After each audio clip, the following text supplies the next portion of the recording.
We'll sort this out.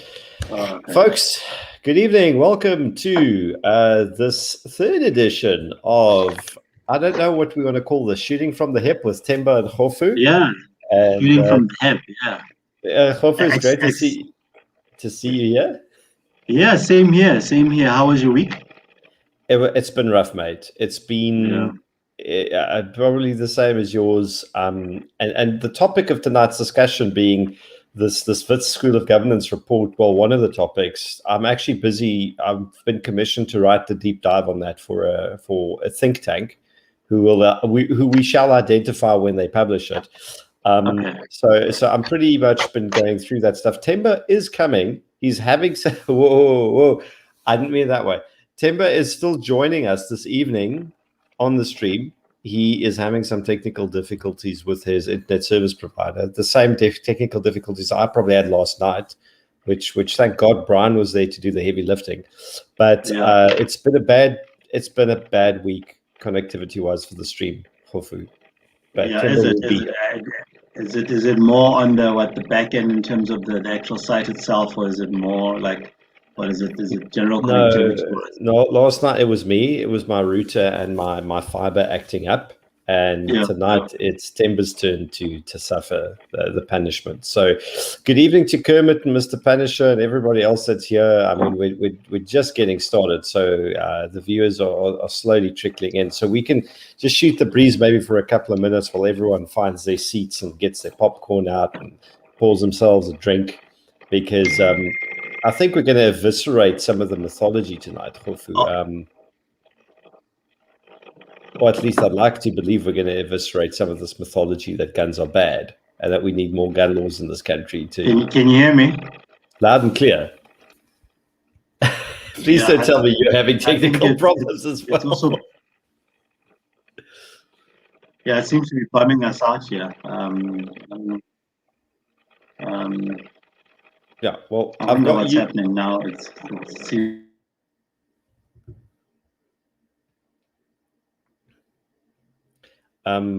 That's possibly my connection.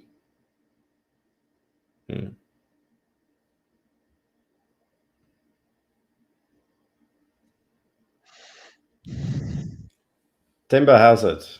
I'm all good, guys. We've lost Kgofu. I've lost Kgofu. Yeah. There's like a bit of a lag with the connectivity. Yeah, I was struggling with that as well, so I had to change connections. Yeah, we've got potato internet here, but anyways, welcome everyone. So if one of us drops out, okay, we've lost Kgofu. Just as you came in, we lost Kgofu. Cool. Anyway, let's actually just start deep dive. Okay, so this Wits School of Governance report, Themba. I'm just going to summarize quickly what I gathered from it when I dove into it.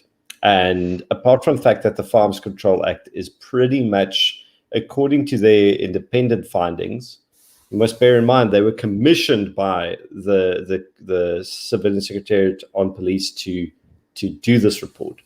So they didn't do it out of their own volition. They were commissioned and probably paid to do it. Paid very well. Paid very well. Probably was a good tender.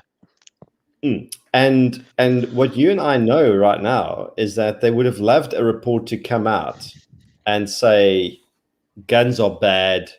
We need stronger firearm legislation. That didn't happen. The opposite conclusion, where they said this obsession on the Firearms Control Act needs to end. The focus needs to go to policing, because policing is what reduces crime and violence. Yeah. It just blew everything out the water. That entire report blew everything out the water. So it's an own goal. It's a huge own. Yeah. It's kind of like I don't know. It's like it's a beautiful report. You know, I mean, I just read a good couple of pages of it, and I was like, wow. You know, this is what we've just sort of been waiting for. And to think it's been buried from 2014? 2015. Yeah. It was buried for 6 years. They buried this report for 6 years, and we now know why. Because they stated that this was going to form the foundation for future amendments. Yeah. And You'll be surprised to know that I didn't read a single page of it. I've always known, and you know that I've always said this. I knew there was a lie, and I knew it. And I did say this even last week, that this goes beyond the ANC, because the ANC government paid for this to happen, and someone behind them is making sure that, okay, I don't care what you guys found out through whoever you consulted. This is what's happening. This is what we want, and we're paying for it. exactly. And just for all the viewers, we have a guest that's joining us, Floyd Sono, who was in the comments last week. He's joining us on the stream this evening, and he's going to come in about half an hour. I see he's already in the waiting room.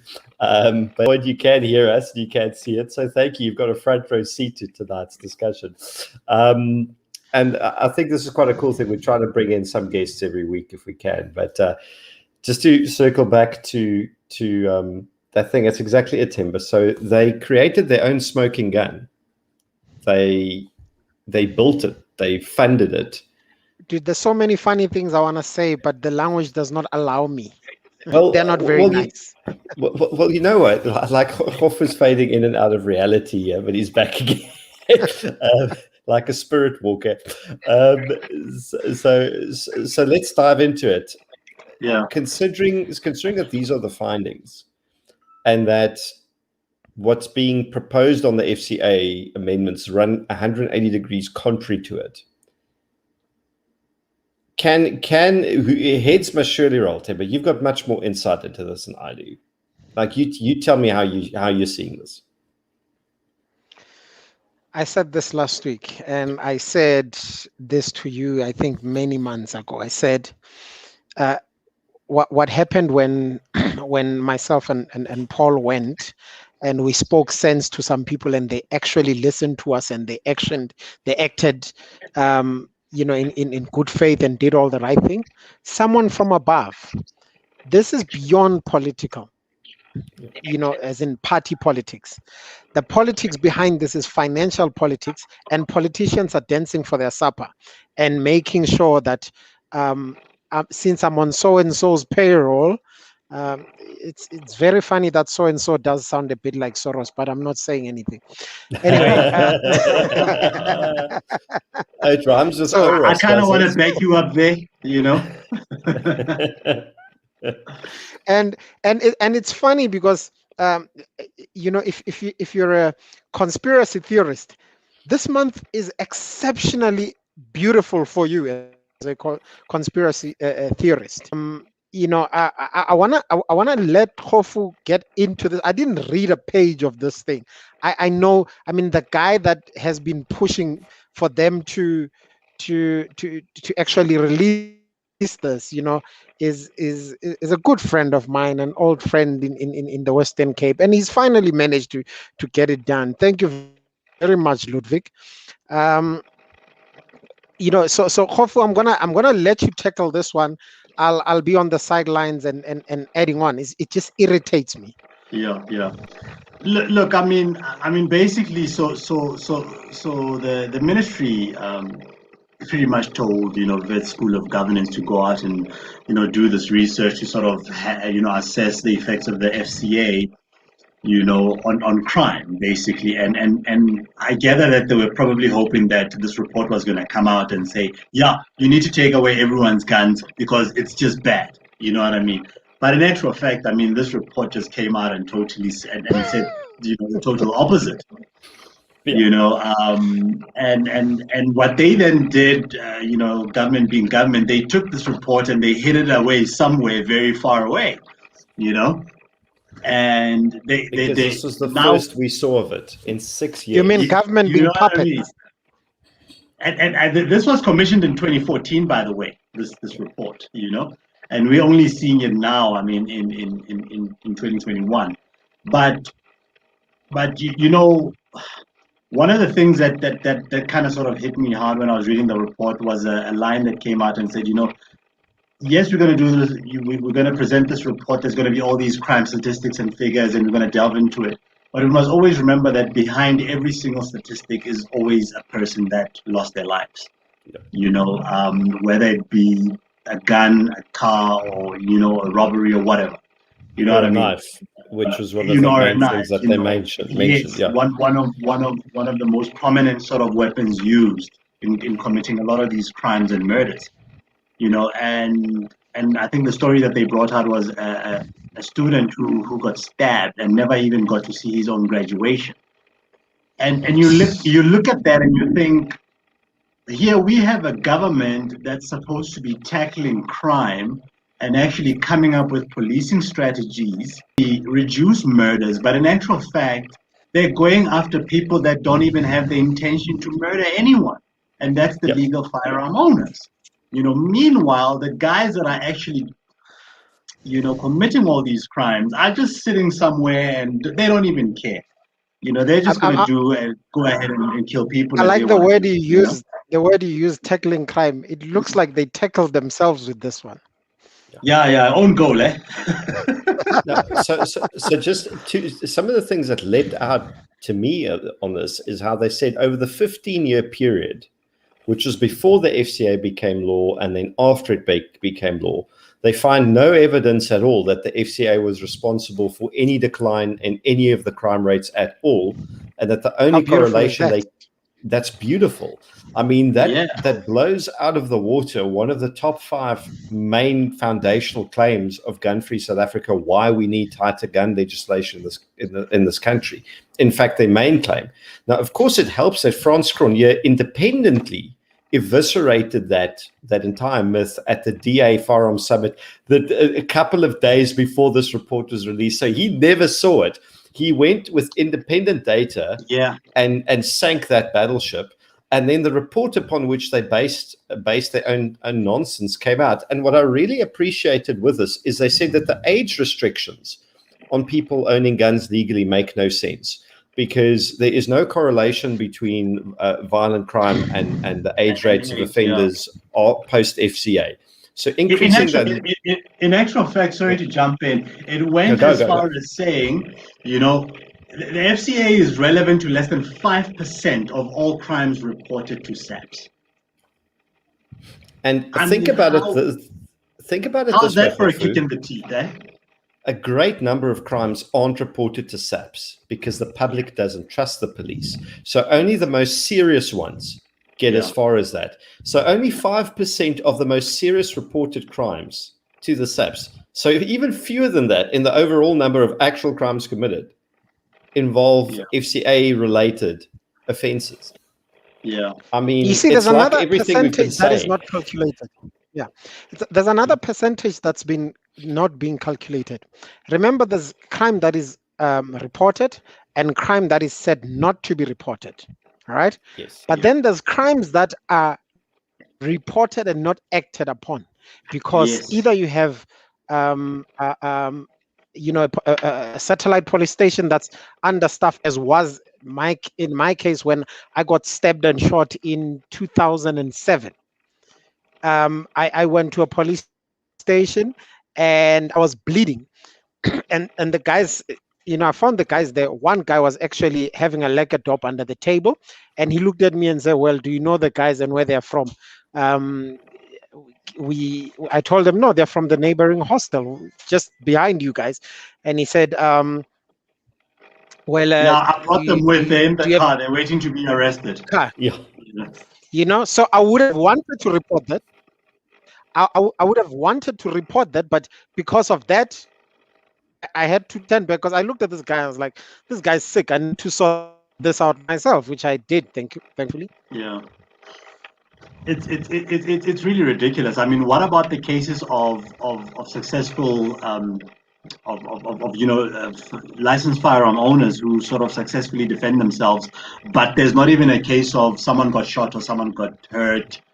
You know what I mean? That sort of thing, where you even have cops coming over and saying, "No, it's fine. We don't have to write anything because nothing happened." You know what I mean? Well, that's the thing, right?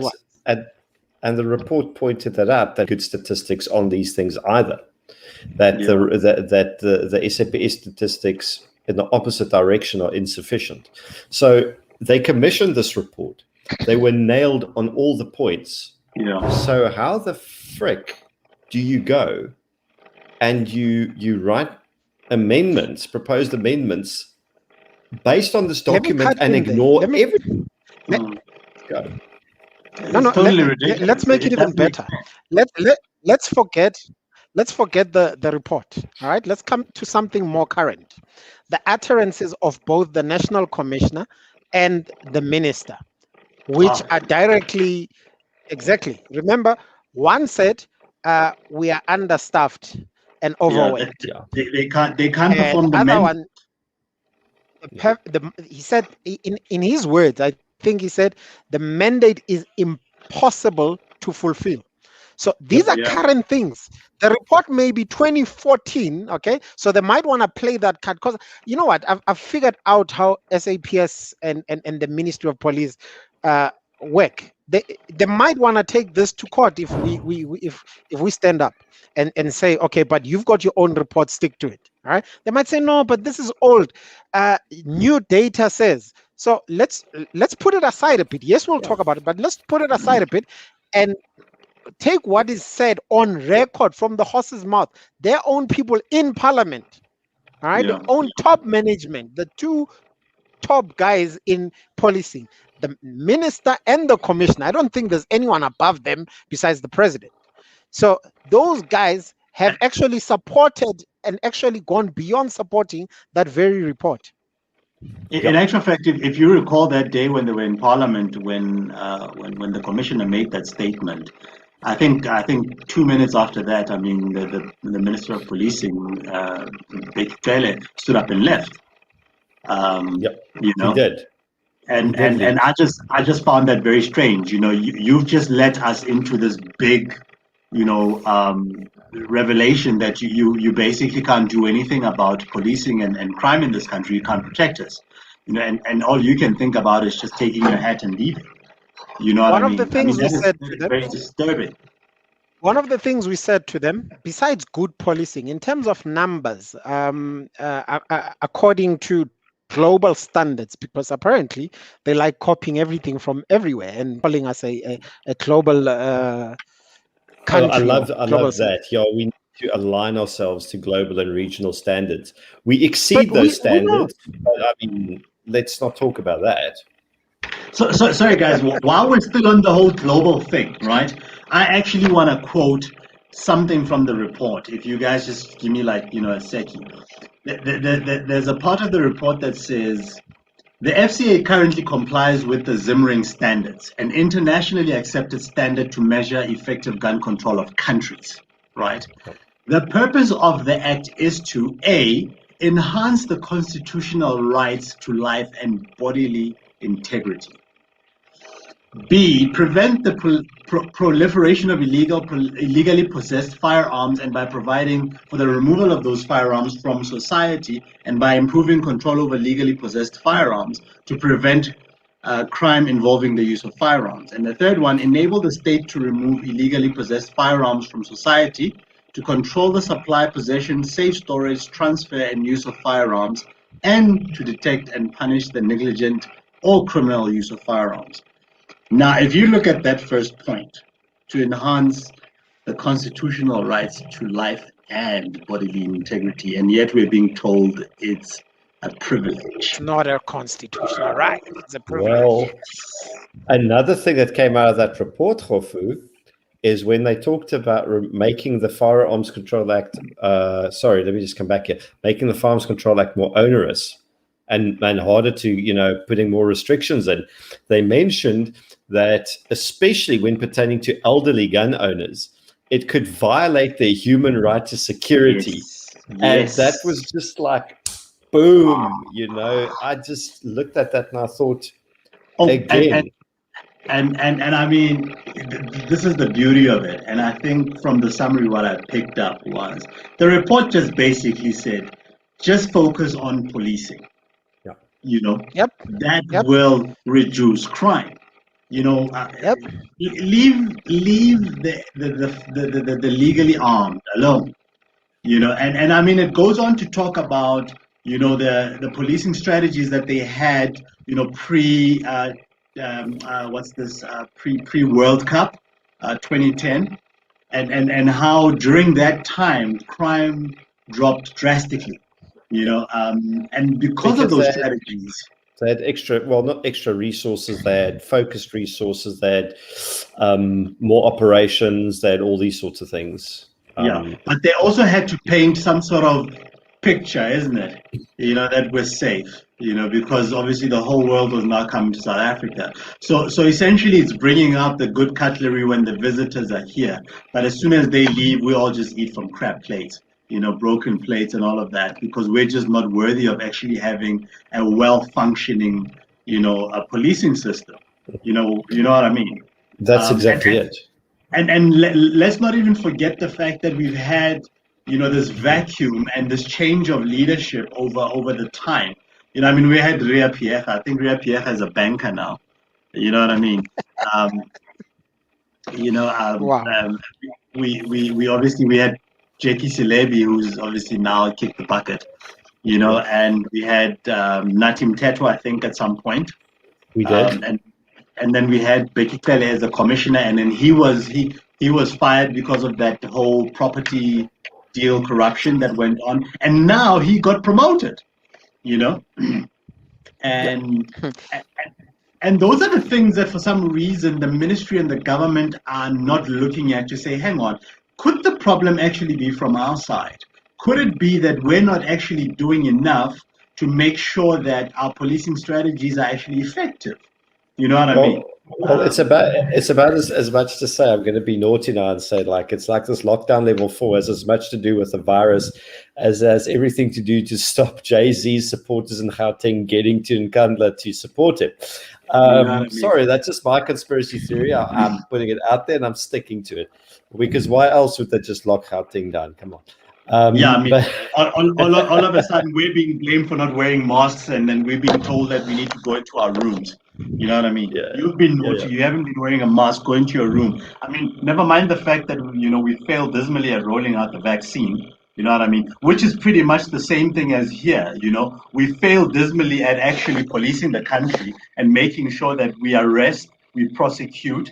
You know what I mean? But I'm we're not just really going to go worried ahead about. and blame. We're just Sorry, going to go Themba, I'm ahead not and really blame worried about. Go ahead, Yes. Themba. Go ahead, Themba. Okay, I'll say I'm not really worried about the vaccine rollout much. It's human trials. I'm not sure if I'm ready to be a guinea pig. However, people warned us about the third wave. That was halfway into the second wave. Yeah. People knew by then that other countries were building hospitals to get ready. What did we do? Didn't it take China So people a month should to take. build a hospital? Dude, it took many countries no time. So calculate them. It's been roughly a year since the first wave and the third wave. What have we done? We're sitting with 300 intern doctors that don't have spots. That's what we're sitting with. But we've got Cuban doctors. Yeah. So Cuban engineers, Cuban everything. So Cuban cigars. I've also, oh shit, those got banned. I've got my Cuban gun. Oh, look at you, Mr. Cuba. And since we're all about importing, since we're all about importing Cuban this and Cuban that, why don't we just net import the Second Amendment? I'd be happy to welcome that. Since we're all about importing stuff. You know what I mean? Well, that's what I said earlier this week. I said the only amendment the FCA needs is the Second Amendment. So that's why I said earlier I was hoping that we're going to see the United States or United Kingdom of Zululand, and then hopefully you get if I can right to keep and bear arms as the First Amendment there. But Themba burst my bubble there earlier. It's like no, not going to happen. So now I'm going to go cry into my whiskey lady. While just sort of going back to the report, I think the other point that also came out that I really sort of thought was beautiful was the pointing out of the corruption within SAPS itself, and the selling of firearms handed in under amnesty, to these thugs. I mean, we know what happened with, was it Exactly. Princeton? You know, And it didn't and end with Princeton. That was just one part of this entire iceberg that we knew about, the part that sticked out the top. But also, I mean, what I find interesting is, you've got this report, you've got these proposed amendments, but you also don't have some sort of proposed solutions that have also been put through that don't just, attack legal gun owners. You know what I mean? I think I would have been happy to actually sit around the table and say, you know what, I see they want to amend the FCA, but they also want to increase the budget for visible policing. They want to train their police more. They want to build more police stations. You know what I mean? Things like that. Then at least it gives us a sense that there's some sort of balance, even though it's sort of like an illusionary balance. But in actual fact, it's just, let's disarm. And it shows what is the real motive behind this. Well, that's exactly it, Kgofu. If they were truly concerned about making people more responsible and making, sort of forcing people to be held to a higher standard that own guns. And I wouldn't agree with this for the simple sake that not everyone can afford to conform with these types of mandates. But then, make a sort of CPD point system compulsory, or I don't know, do some sort of add some sort of element that would obligate people to that own guns to train a minimum amount of times per year or something, which wouldn't work, and I wouldn't agree with it. But that, from a purely legislative point of view, that would be a type of legislative direction that would make more sense, as opposed to going, okay, cool, we're just going to take your guns away because you cause crime, which is nonsense. The other thing, Kgofu and I were talking the other time, and this goes back to, and I will keep hammering this. I know people sometimes do attack me, maybe not even openly about this, when I say this is not necessarily an ANC thing. This is something behind the money that's behind a government. So yeah, it could be another party at the helm tomorrow. They will still be doing that. I like Brian's comment there. We're very sorry. I just had to point that out. Yes. Yeah. So, Kgofu, as we were saying the other time, if we were to show these people, and we know our people, if we were to show these people how much money they can make from us paying, like like when you renew your motor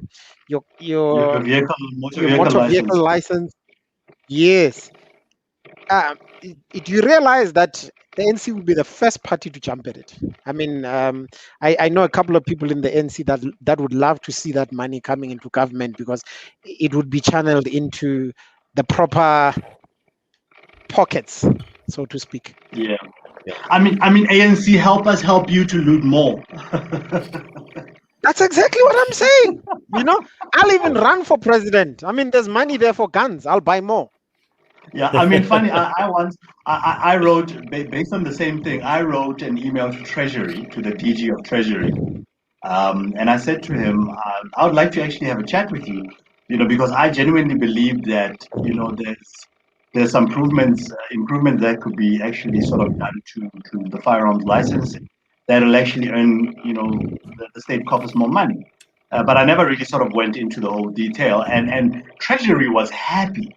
I mean, they responded and said, please get in touch with the CFO of SAPS. I think her name is Puleng, and we will gladly be in that meeting. And the model was pretty much simple, and it's based on licensing the person and registering the firearm. I think, Gideon, we spoke about this in 2020 a while ago as well. Yeah. And I was saying, number one, you're relicensing every firearm every 5 or 10 years, right? So because the system has already sort of collapsed, and it's not interlinking and it's not functioning properly, you actually don't really have oversight over how many guns are out there, how many have been licensed, how many have been destroyed, and how many are in circulation.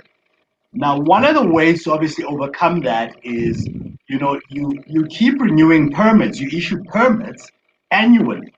You know what I mean? You issue permits annually. In that way, you always have an overview of how many guns are out there, because you're sort of re-registering them annually, but you're obviously getting people to pay for those permits. It doesn't have to be a ridiculous amount. I mean, it could be something like $30, like what they do with motor vehicles, and you also now, over and above the fact that you now have true figures in terms of the amount of firearms out there in circulation, you're earning revenue, but you don't need so many resources, in CFR. You don't now need people to write motivations and fill in 10-page forms. We know very well they don't read those motivations.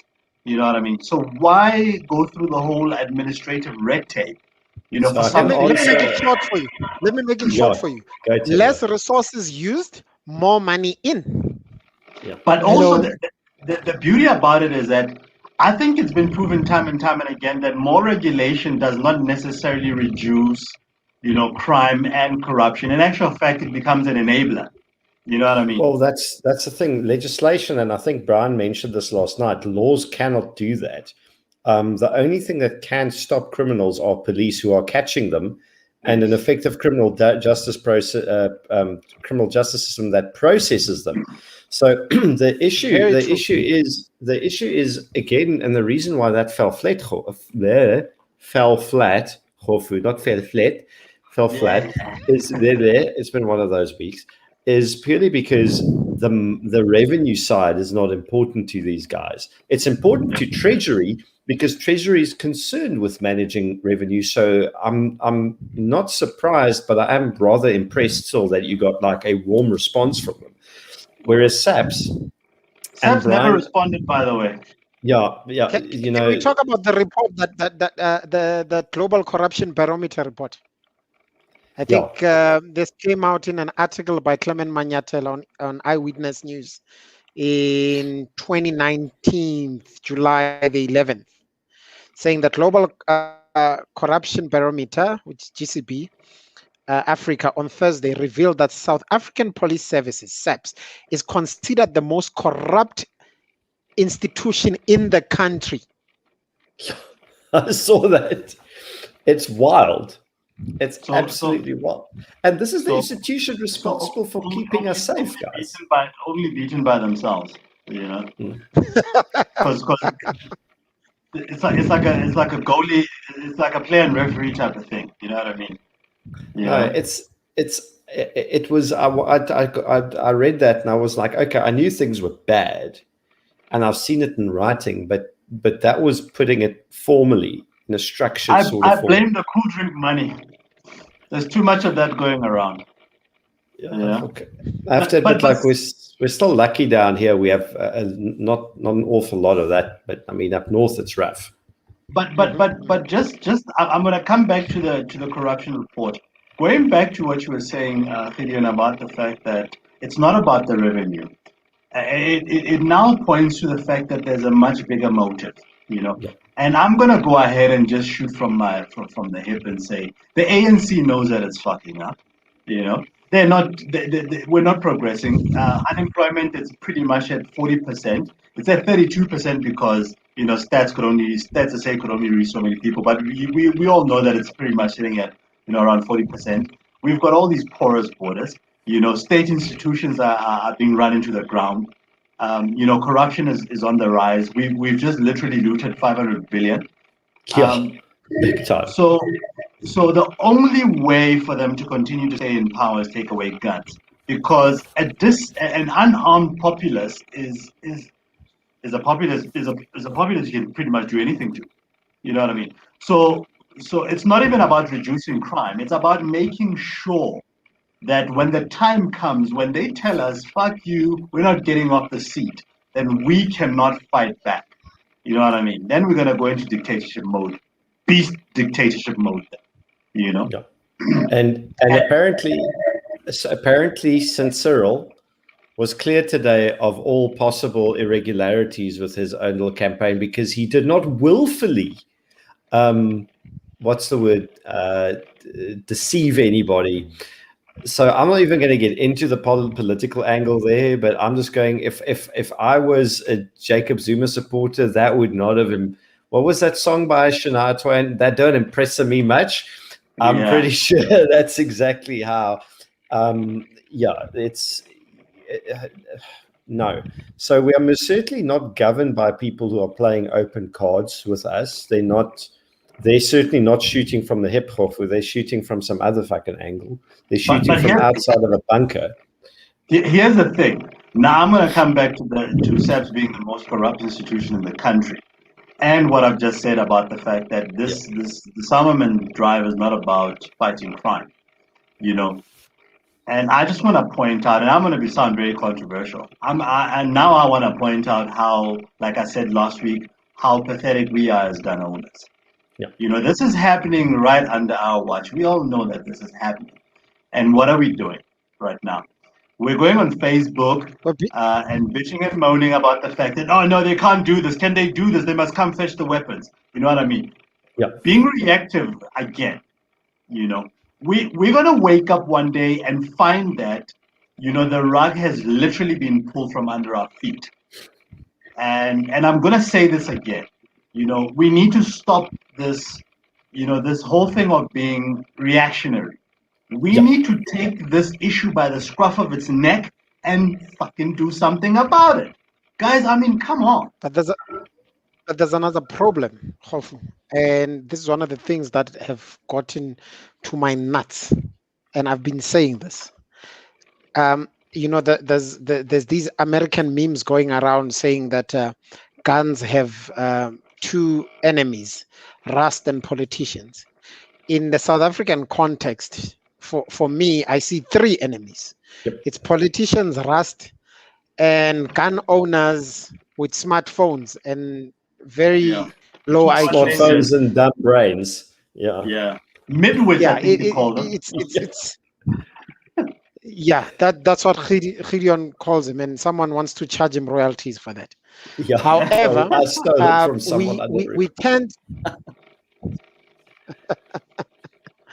we tend to focus on. I mean, the first video call we did, some idiot was bitching about my ANC T-shirt. I've never hidden that I'm ANC, and I'm not prepared to hide it to make people feel better.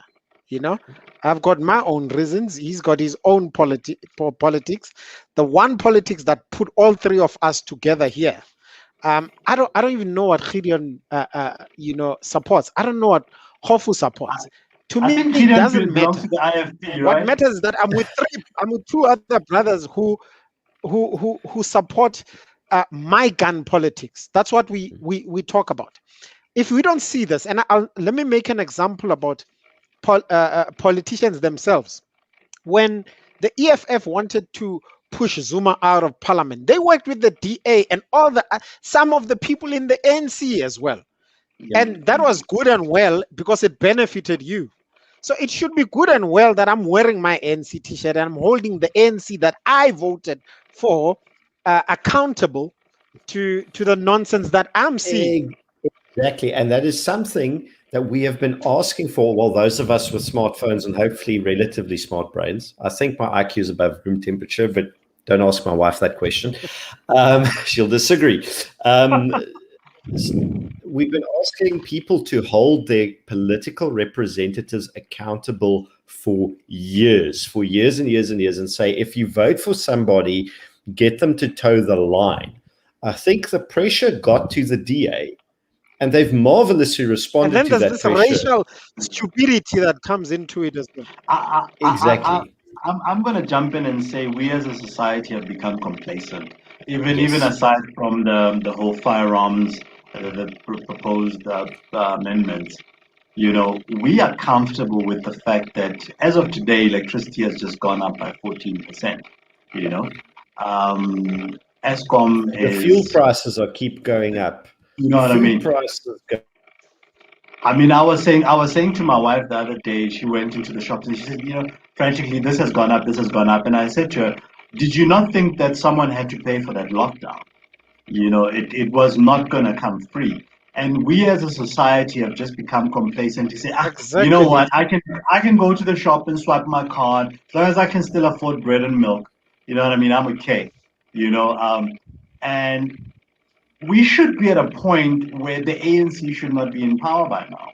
You know what I mean? Or we should have new ANC leaders, because one, crime is on the rise, food is on the rise, electricity is on the rise, people are losing jobs, all those things. And we are comfortable to just sit at home and watch Netflix and complain on Facebook. I don't know, what do we somehow think Facebook is going to solve all our problems and social media is going to solve all our problems? And that's our problem in this country. I mean, if you were to look at class of 76, what they did, I mean, those guys had the balls, man. And they went out there and they hit the tar, they hit the streets. They lost a couple of good people. But they were prepared to die for what they wanted. We're not prepared to die for even our guns. We're not even prepared to die for the fact that we want change. We want change.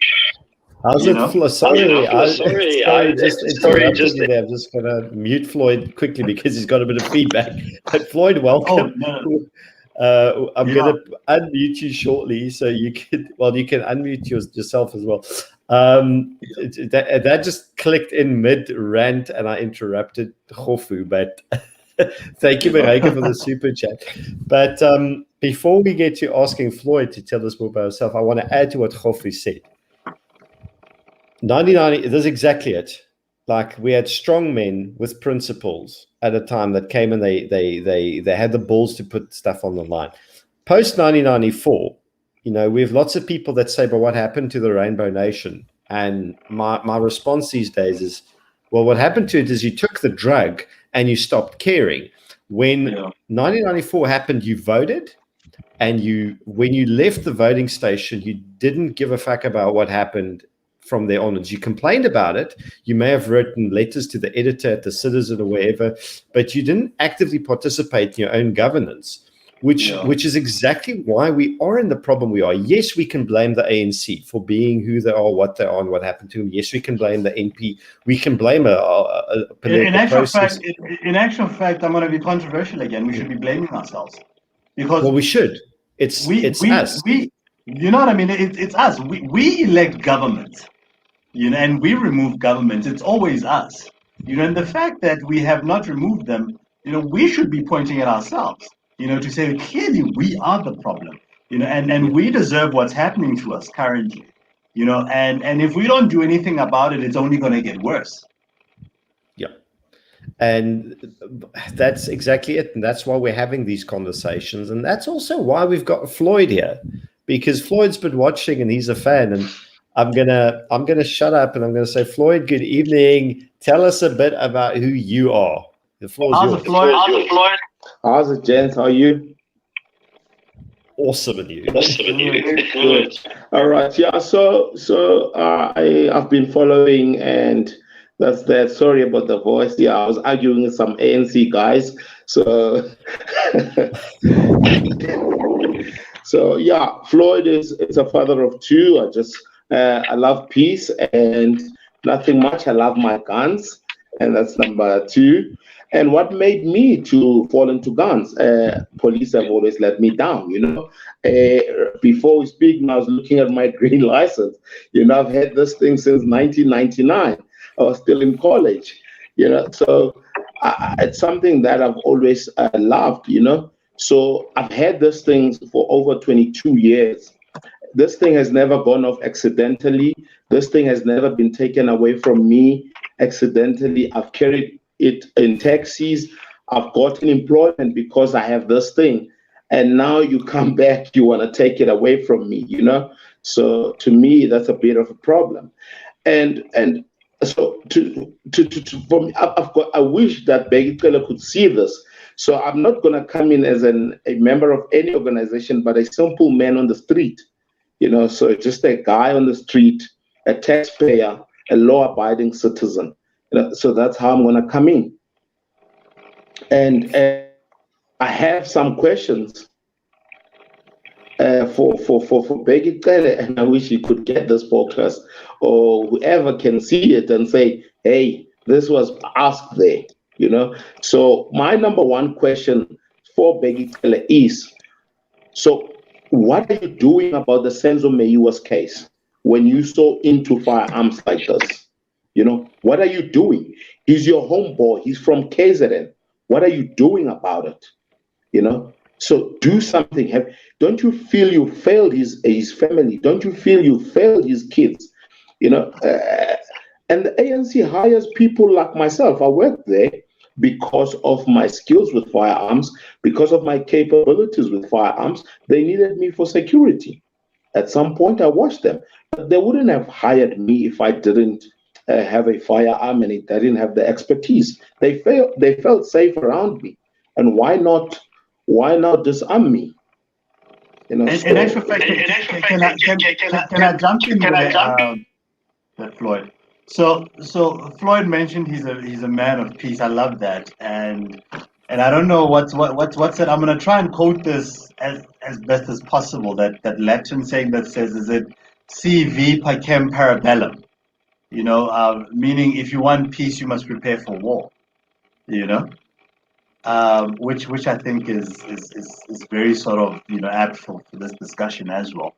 And just to also touch on what he said about Senzo Meyiwa.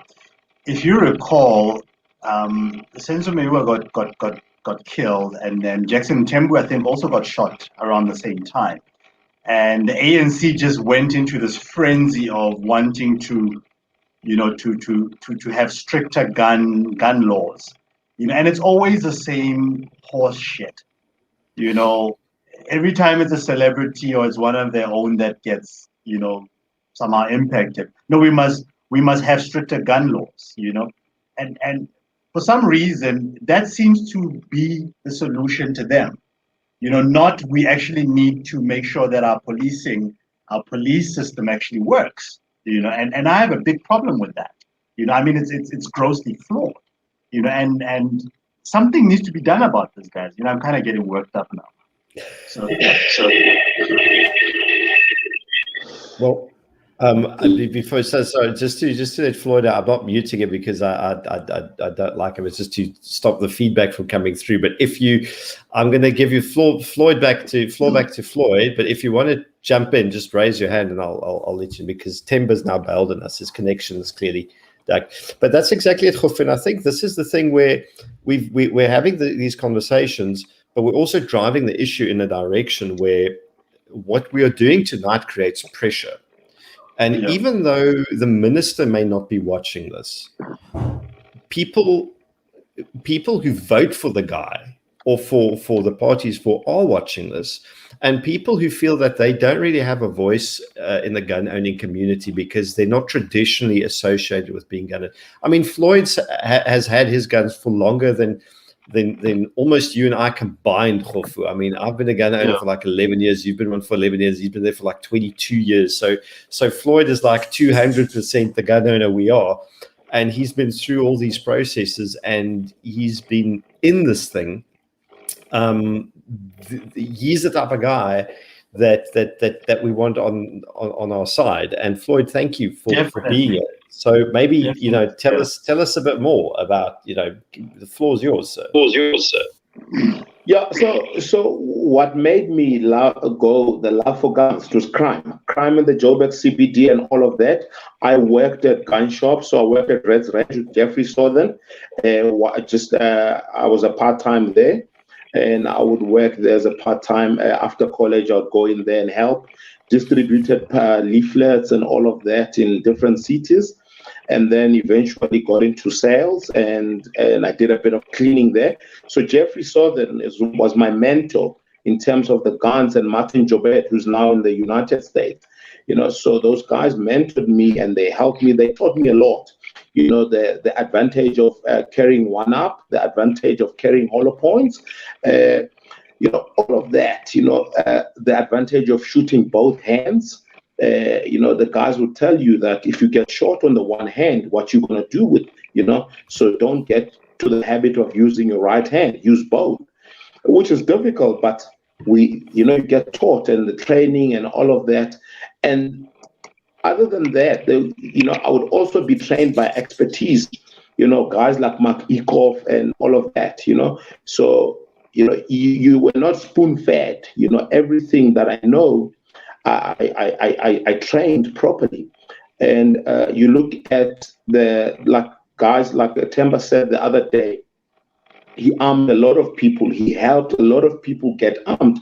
I did as well. You know, when you go to Safari Outdoor, I send clients. When you go, I used to go to Southern Arms to send clients. We had night shoots and we would send. I mean, I remember when the Ronnie came out, they gave me the Ronnie. They said, here's a Ronnie, go show it off, you know? And then I showed it off so that it could sell. You know, so it's stuff like that. Yeah. So That's great. That's great stuff, Lloyd. Yeah. So I just hate crime. I don't hate. I hate crime.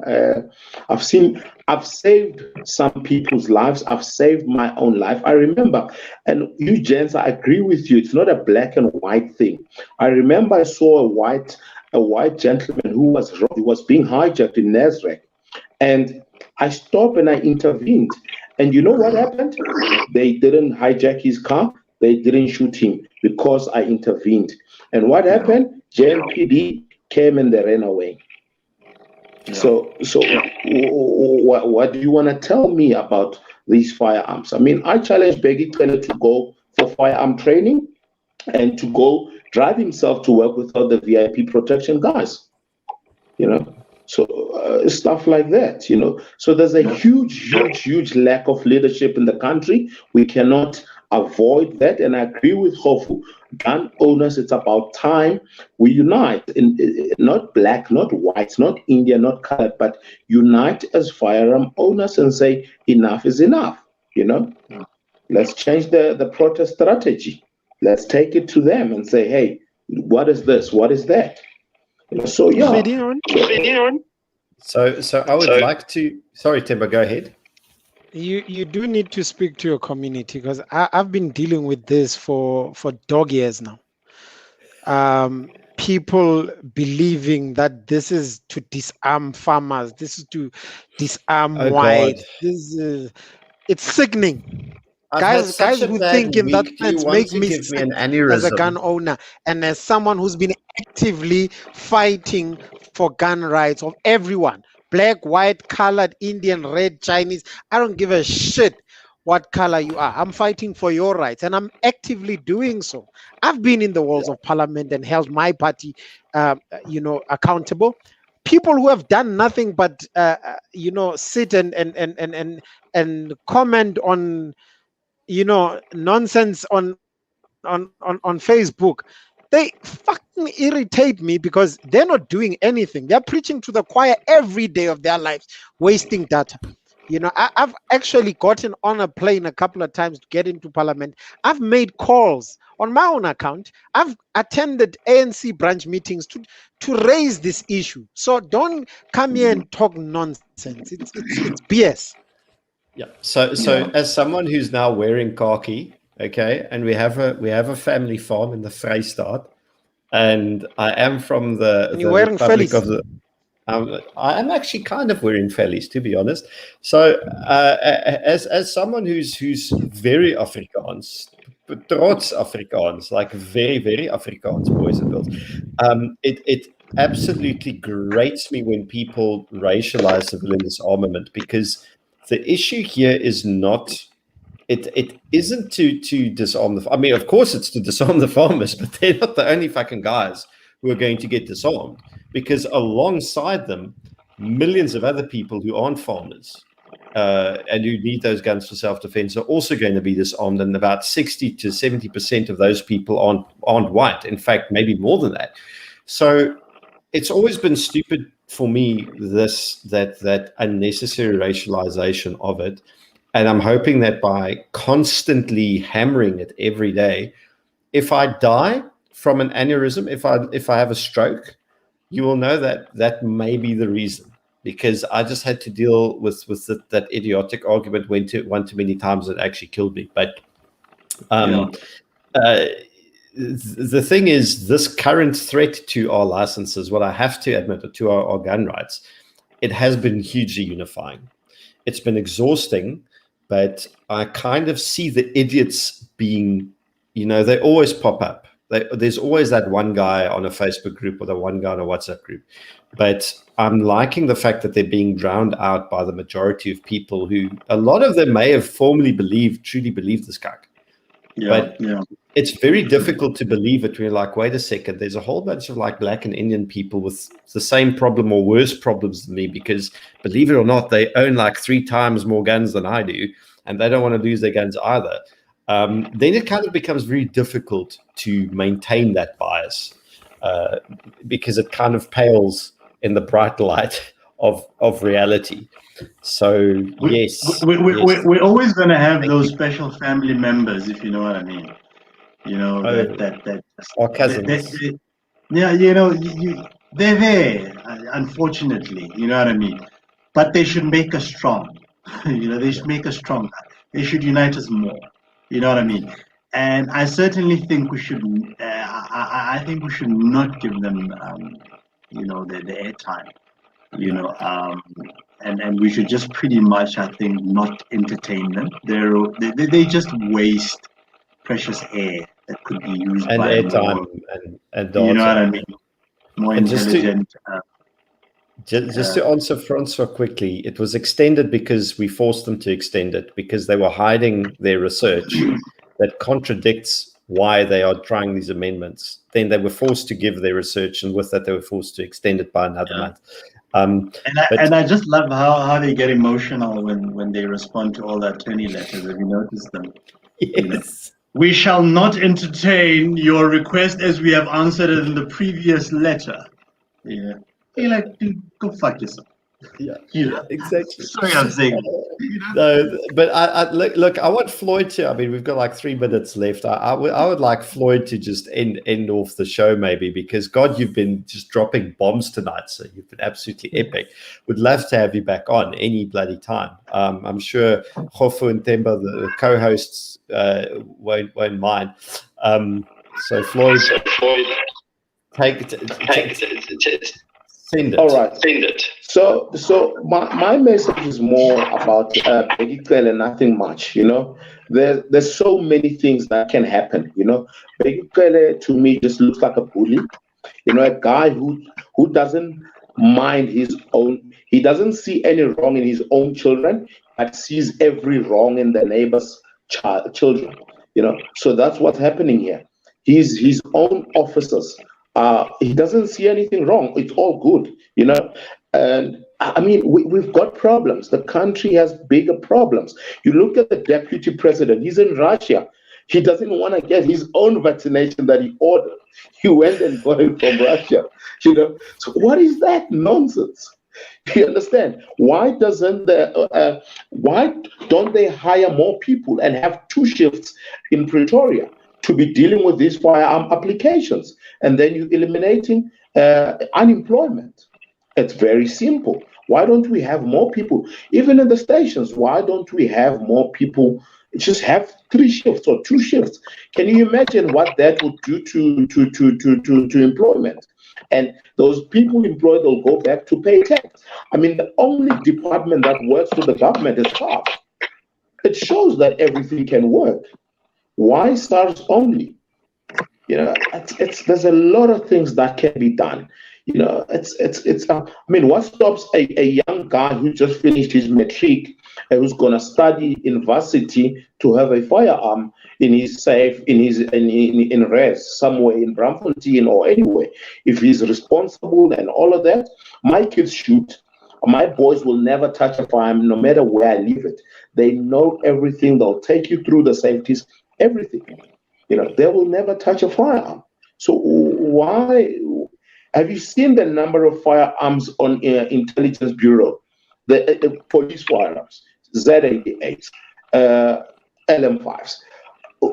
Guys, it pains me that I can't have those guns, and those guns will be crushed or they'll go back into the system. In actual fact, we're going to start seeing. I think now with the moonlighting of police officers, we're probably also, well, assuming that the metro cops are also moonlighting, we might start seeing some Glocks on the streets, you know, earning an extra buck, you know what I mean? And just to sort of touch on what you were saying, Floyd, about, and I want to disagree a little bit with you about, hiring more people at the CFR to assist with the current mess. The current mess is a function of the current legislation, which has proven to have cost a lot of money to implement and is pretty much not effective in any way, also pointed out in the report that we were talking about earlier. The more we encourage them to hire more people to take care of the mess, the more we also encourage that the FCA should actually be left alone. The FCA needs to be scrapped. It's cost a lot of money. It has not achieved anything that it was remotely even meant to achieve. You know what I mean? And I don't think personally that we should encourage that narrative. It's something we should, totally just remove. We don't want to give them funky ideas, by the way. You know what I mean? Because we know they listen to these shows as well. So we don't want them to have those ideas. Yeah, don't get bad ideas, guys. Like, we'll come for you with the fucking forks and pitchforks and torches. So before, I think I'll get Themba to just do the final thoughts. We're over an hour now, but if you want to be on the show, if you have ideas, questions, queries, well, there we're losing Themba again. His connection's as bad as mine was last night, but chsguns.co.za, send your emails there. We'd love to have Floyd back on again. And I suppose all I can say is I'm just going to, say what Mareka always says, and it's South Africa, your safe word is freedom. You better learn how to use it, or start using it rather. And on that bombshell, we're back next week, Thursday, same time, 7 p.m., same place with Kgofu and Themba. And we definitely get Floyd back on because the man speaks so much bloody sense. And I would love to be on the shooting range with him at some point, because it sounds like he can teach me a couple of things while he's at it. Yeah, definitely. I'm poor, Floyd. I might not be able to pay you a lot. I might just be able to pay for the ammo. We'll pay him with hugs. We'll pay him with hugs. Awesome stuff. Folks, it's been great. It's been great. Have a wonderful evening. Have a great week, and all the listeners as well. Keep well. Cheers. Cheers. Bye.